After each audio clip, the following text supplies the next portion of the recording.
একজন ভালো লাগার মানুষ, একটা সম্পর্ক, একটা প্রেম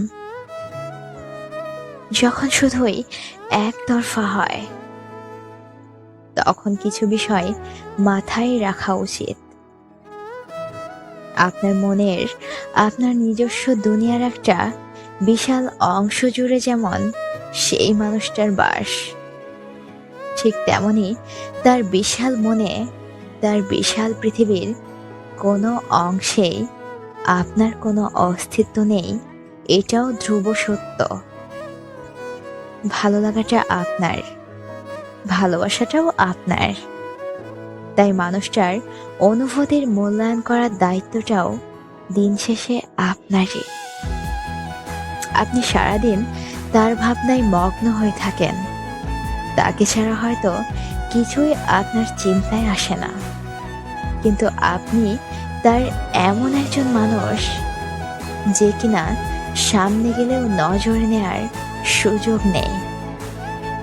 তাই বলে আপনি কষ্ট পান, অভিযোগ দেন, ভাগ্যকে দোষারোপ করেন, এমনকি মানুষটাকেও মনে মনে কত কিছুই বলেন।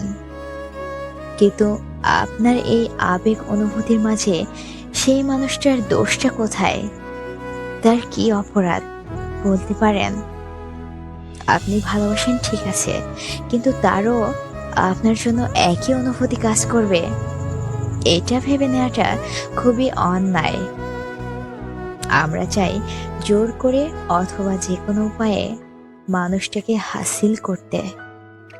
হয়তো আপনি সফল হয়ে মানুষটাকে পেয়ে গেলেন, সে হয়তো আপনার পাগলামি আর ভালোবাসার টানেই আপনার কাছে এসে পড়ল, কিন্তু লাভটা কোথায়?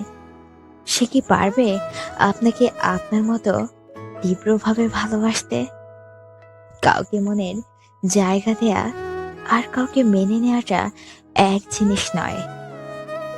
আপনার অনুভূতি অবশ্যই সুন্দর এবং অযৌক্তিকও নয়, কিন্তু আপনার প্রতি তার অনাগ্রহ, অনীহাও অযৌক্তিক নয়। একবার নিজেকে তার জায়গায় রেখে ভাবেন, আপনি কি পারবেন মনের বিপরীতে গিয়ে কারো জীবনের অংশ হতে?